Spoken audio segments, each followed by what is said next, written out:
ഒരു വർഷത്തിന് മുമ്പ് ആയൂർ ടു ഓയൂർ ന്യൂസ് ഐശ്വര്യ ക്രഷറിനുള്ളിലെ പാറക്കോറികളിൽ രൂപപ്പെട്ടിട്ടുള്ള വലിയ വെള്ളക്കെട്ടിനെക്കുറിച്ച് ഒരു വാർത്ത തയ്യാറാക്കി സംപ്രേഷണം ചെയ്തിരുന്നു. ഇന്ന് ഇതേ വെള്ളക്കെട്ടിൽ ഒരു 13-കാരൻ വീണ് മരിക്കുകയുണ്ടായി. അതുമായി ബന്ധപ്പെട്ടിട്ടുള്ള ഒരു റിപ്പോർട്ടിലേക്ക്. കൊല്ലം ജില്ലയിലെ ഇളമാട് പഞ്ചായത്തിലെ കാറാളികോണത്ത് പ്രവർത്തിക്കുന്ന ഐശ്വര്യ ക്രഷറിലെ പാറ പൊട്ടിച്ചു മാറ്റിയ സ്ഥലത്തെ വെള്ളക്കെട്ടിൽ വീണ് റോഡുവിള സ്വദേശിയായ 13-കാരൻ ഇന്ന് മരണപ്പെട്ടു. കൂട്ടുകാരോടൊപ്പം ഈ സ്ഥലം കാണാനെത്തിയപ്പോഴാണ് അപകടമുണ്ടായത്.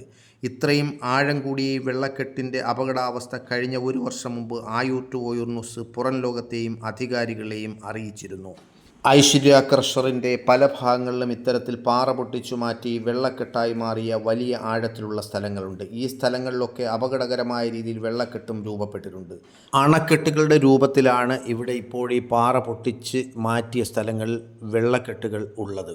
ഇങ്ങനെ രൂപപ്പെട്ടിട്ടുള്ള വെള്ളക്കെട്ടുകൾ വളരെ അടിയന്തരമായി ഒഴിവാക്കാനുള്ള ശ്രമം ഐശ്വര്യ ക്രഷറിൻ്റെ മാനേജ്മെൻറ്റിൻ്റെ ഭാഗത്തു നിന്നുണ്ടാകണം എന്നാണ് ആയൂർ ടു ഓയൂർ ന്യൂസിന് പറയാനുള്ളത്. അതിന് കഴിയുന്നില്ല എങ്കിൽ ഐശ്വര്യ ക്രഷറിനുള്ളിൽ പാറ പൊട്ടിച്ചു മാറ്റിയ സ്ഥലത്ത് രൂപപ്പെട്ടിട്ടുള്ള വെള്ളക്കെട്ടുകൾ 4 സൈഡിലും മുള്ളുവേലി സ്ഥാപിച്ചുകൊണ്ട് അപകട സൂചനാ ബോർഡുകൾ സ്ഥാപിച്ച് ഇവിടെ എത്തുന്ന ഒരാളും വെള്ളത്തിൽ ഇറങ്ങാത്ത തരത്തിൽ ഈ പ്രദേശത്ത് മാറ്റിയെടുക്കണം എന്നാണ് ആയൂർ ടു ഓയൂർ ന്യൂസിന് പറയാനുള്ളത്.